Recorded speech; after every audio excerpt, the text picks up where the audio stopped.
मतलब कांग्रेस और इनको सारे लोगों के सामने अगर इकोनॉमिक ग्रोथ देखेंगे मतलब भारत की, तो इसमें अगर 10वें 11वें नंबर से हम चौथे नंबर पे आए हैं, तो ये दुनिया मान रही है। लेकिन कांग्रेस शुतुरमुर्ग की तरह रेती के अंदर सिर घुसा करके अपनी आंख बंद करके खुली आंखों से देखेगी तो चारों तरफ बदलाव दिखेगा।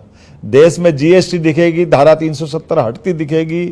हमारे यहाँ 3 तलाक का जो राहुल गांधी के पापा नहीं कर पाए, वो माननीय मोदी जी ने 40 साल बाद सुप्रीम कोर्ट के उस निर्णय को लागू करके बताया जो उनकी सरकार के समय सुप्रीम कोर्ट के निर्णय को लागू नहीं कर पाए थे। वो राम मंदिर के निर्णय के आधार पर हिंदू मुस्लिम एकता के आधार पर न केवल भूमि पूजन बल्कि भगवान का गर्भगृह में प्रवेश देखना चाहिए।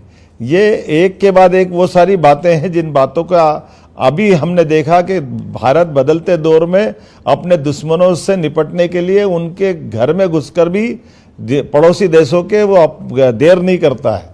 तो ये उन 3 देशों में शामिल होता है जो इजराइल, अमेरिका उन लाइन में खड़ा करते हैं माननीय मोदी जी को और भारत को। जी मोहन जी, लेकिन क्योंकि आपने बोला घर में घुस के भारत मारता है, लेकिन राहुल गांधी कहते हैं सरेंडर नरेंद्र, और उनके इस बयान को बड़ा क्रिटिसाइज भी किया जाता है, बेहद विवादित भी माना जाता है। लेकिन वो कहते हैं कि देखिए ट्रंप ने युद्ध रुकवा दिया। राहुल है कि मानते ही नहीं है। देखिए राहुल की संकट ये है कि जब राहुल हमारी एयर स्ट्राइक हो तो तब नहीं मानते, सर्जिकल स्ट्राइक तो तब नहीं मानते, अभी इस बार में भी नहीं मानते। लेकिन सरेंडर की बात वो भूल जाते कि 1962 में सरेंडर किसने किया था, जब चाइना के पास आज भी 4 लाख हेक्टर 4 लाख किलोमीटर से ज्यादा जमीन उनकी पड़ी है। उनके नाना ने सरेंडर करा था, कांग्रेस पार्टी ने सरेंडर करा तो पाकिस्तान बन गया। लंबी लाइन है कांग्रेस को बताने के और देखने के लिए, लेकिन उनको देखने की समझ भी चाहिए ना। राहुल गांधी अपने ये इसी व्यवहार के कारण से नेता प्रतिपक्ष जैसी जो गंभीर बहुत महत्व की पद है उसको भी वो गरिमा से गिराते हैं। जी, लेकिन आपने राहुल के लिए एक शब्द का इस्तेमाल किया कि राहुल गांधी अभी परिपक्व नहीं है। क्यों? क्योंकि राहुल गांधी एलओपी है, कांग्रेस कह रही है कि राहुल गांधी को समझने के लिए एक स्तर चाहिए, एक लेवल चाहिए। वो किसी भी बीजेपी के नेता में नहीं है जो राहुल गांधी की फिलॉसफी को समझ सके। राहुल गांधी की फिलॉसफी को ये समझते देख रहे हैं कि राहुल गांधी को प्रोजेक्ट करते करते माननीय मोदी जी की तीसरी बार सरकार बन गई। पप्पू पास ही नहीं हो रहा तो हम क्या करें। लेकिन वो कह रहे हैं देखिए 99 पे तो पहुंच गए। वो तो कहते हैं इलेक्शन कमीशन अगर ठीक काम करे तो राहुल गांधी प्रधानमंत्री हो जाए। अब महाराष्ट्र में बीजेपी जीती है, वो कहते हैं इलेक्शन कांग्रेस की जहां सरकार बन जाए, कांग्रेस की सरकार बन जाए, कांग्रेस की सरकार कर्नाटक में बनती है तो वो इलेक्शन कमीशन दिखता है कि नहीं दिखता है। कांग्रेस के लिए बाकी राज्य में सरकार बन जाए तो कांग्रेस वहां इलेक्शन कमीशन भूल जाती है। और कांग्रेस के पाप तो इतने हैं कि छलनी के छेद भी कम पड़ जाए। कांग्रेस ने अतीत के काल में जितने गलत काम कर सकते थे, कांग्रेस के उन कामों को याद करे जनता, इसीलिए कांग्रेस को कभी सत्ता में लेने जाना चाहते हैं। कांग्रेस इस बात को समझने को तैयार हो जाए कि ईमानदारी से आज हुए बदलाव को स्वीकार करे, जनता की भावनाओं को समझे, वर्तमान के लिए लोकतंत्र की बात करते हुए सच्चे अर्थों में जनता के किसी व्यक्ति के लिए तो अपने घर से बाहर आने देना। राहुल गांधी सारे पद तो घर में ले लेते हैं। तो वंशवाद की व्यवस्थाओं को बदलाव चाहती जनता, इसीलिए कांग्रेस की ये दुर्दशा हुई है। जी, लेकिन एक महत्वपूर्ण बात है, क्योंकि आपने नरेंद्र सरेंडर वाले बयान पर रिएक्ट करा। आपने बोला राहुल गांधी अपनी बुद्धि को ठीक करें, वो संगठन ठीक कर नहीं पा रहे हैं। कि आपने उनकी बुद्धि पर आप क्यों चले गए? कांग्रेस को बड़ा नागवार गुजरा आपका ये बयान। नहीं, मैं इसलिए दिल्ली से लेकर मध्य प्रदेश से लेकर दिल्ली तक। देखिए, मैं दोबारा बोलता हूं कि कोई भी अपनी दादी को अगर पुष्पांजलि करेगा तो जूते पहन के कैसे करेगा? आप बताइए ना। ये तो संस्कार के खिलाफ जाता है। लेकिन वो ना तो ये ना उस समय जब मनमोहन सिंह की सरकार थी तो तब उनके कैबिनेट के कागज फाड़ते दिखे थे, तो वो तब से अब में कोई बदलाव दिखता नहीं है। तो करे क्या इसका?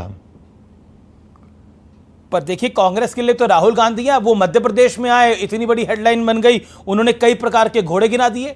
उन्होंने बोला एक डरबी वाला घोड़ा है, एक बारात वाला घोड़ा है, एक लंगड़ा घोड़ा होता है। अब वो पूरे देश में हेडलाइन बन गई है। तो मेरे को ये समझ में नहीं आया कि कांग्रेस के अंदर ही उनको गधे घोड़े क्यों दिख रहे हैं, मेरे समझ नहीं पा रहा है। उनको नेता कब दिखेंगे, अपने कार्यकर्ता कब दिखेंगे? वो अपनी पार्टी चला रहा है कि सर्कस चला रहे हैं? ये राहुल गांधी जी को सोचना चाहिए ना। तो अब वो अपनी पार्टी को चला रहे हैं, अब उसमें उनको कोई लंगड़ा दिख रहा है घोड़ा, कोई डरबी वाला दिख रहा है, कोई बारात वाला घोड़ा दिख रहा है। दोबारा दोहराना चाहता हूं कि अब आपके नेता ने भी कितना खराब बयान दिया। वीडी शर्मा ने बोला गधों की महफिल में घोड़ा कहां से आ गए। मैंने क्या बोला, मुद्दा यह है कि कांग्रेस ने अगर शुरुआत की है तो ऐसी टिप्पणियों के लिए उनको तैयार रहना चाहिए। जी, मैं फिर आता हूं 11 साल के ऊपर।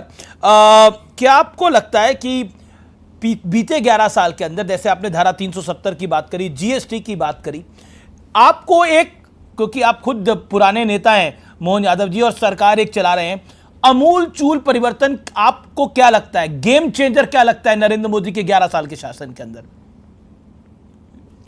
देखिए, ये गेम चेंजर का सवाल नहीं। नरेंद्र मोदी जी एक तरह से उनके इस वर्तमान के दौर में विश्व के सर्वमान्य नेता के रूप में उभरते हैं, जिनके नेतृत्व में हमारा लोकतंत्र गौरवान्वित होता है।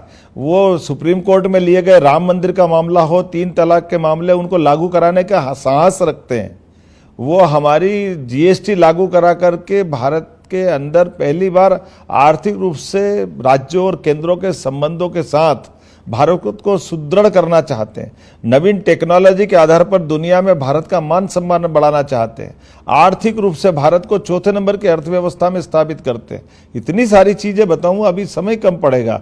आप अगल बगल के देशों की तरफ देख लो, एकमात्र लोकतंत्र है दुनिया का सबसे बड़ा जो सुरक्षित है। अदरवाइज लंका में देखो क्या हाल हुआ, राष्ट्रपति जी को भागना पड़ रहा है। बांग्लादेश में क्या हुआ, प्रधानमंत्री को भागना पड़ रहा है। अफगानिस्तान में राष्ट्रपति को फांसी पे टांग दिया गया। चुनी हुई सरकार के साथ पाकिस्तान में क्या होता है। ऐसे चारों तरफ के साउथ एशिया के देश देखो या दुनिया के अंदर देख लो, लेकिन माननीय प्रधानमंत्री श्रीमान नरेंद्र मोदी जी का रिकॉर्ड देखो कि 60 साल पुराना वो रिकॉर्ड भी तोड़ते जब भारत में तीसरी बार कोई प्रधानमंत्री शपथ लेता है और अपनी विकासवादी एक एक योजनाओं के बलबूते पर वो देश हित में जरा पीछे नहीं हटते जी। तो लोक लुभावन बजाय कोई निर्णय लेने के दूरगामी दृष्टि से कठोर निर्णय वाले, सुदृढ़ शासन को स्थापित करने वाले देशभक्त शासक के रूप में माननीय प्रधानमंत्री जी की पहचान बनी। जी, अगला सवाल मेरा है कि परिस्थितियों को देखते हुए मेरे को एक कार्यक्रम में निकलना है। जी बिल्कुल, मेरे आखिरी 2 सवाल हैं। परिस्थितियों को देखते हुए क्या आपको लगता है कि ऑपरेशन सिंदूर के बाद जो प्रधानमंत्री मोदी ने बोला कि अगर आतंकवाद होगा तो इसको हम एक्ट ऑफ वॉर की तरह ट्रीट करेंगे, लेकिन ऑपरेशन सिंदूर को लेकर जो पॉलिटिकल बयानबाजी है, विपक्ष की तरफ से बयानबाजी है, उसको आप कैसे देखते हैं? और आपके भी एक मंत्री हैं, उन्होंने भी, विजय शाह ने भी बड़ा खराब बयान दिया। विपक्ष की मेरा एक कहना है, विपक्ष ने तो हमेशा प्रश्न खड़े किए हैं और विपक्ष को करारा जवाब जनता ने दिया। 2018-19 में जब 16 में घटना हुई तब इसीलिए जनता ने उनको हराया था। 2019 के 23 के टेन्योर में भी जब एयर स्ट्राइक हुई थी तब भी ये प्रश्न खड़े किए थे और अभी भी ये प्रश्न खड़े कर रहे हैं। विपक्ष को इन सारी बातों से सबक लेना चाहिए। देश के मामले में जब आज तो पहली बार कांग्रेस सहित सब लोगों ने अच्छा साथ दिया था तो बेहतर होता कि वो अपनी वाणी पे संयम रखते और व्यवहार को अच्छा रखते। जी, विजय शाह पर आप कुछ कहना चाहते हैं? हालांकि कोर्ट में है वो मैटर। वो मैंने कहा कोर्ट में है, इसलिए मुझे बोलना ठीक नहीं लगे। जी, मेरा अगला प्रश्न है, इंदौर का एक बड़ा चर्चित केस है, हालांकि उसका 11 साल से कोई लेना देना नहीं है, लेकिन इस समय पब्लिक सेंटिमेंट है। अब अपना 2 क्वेश्चन खत्म हो गया, मुझे कार्यक्रम में निकलना है। आखिरी सवाल है,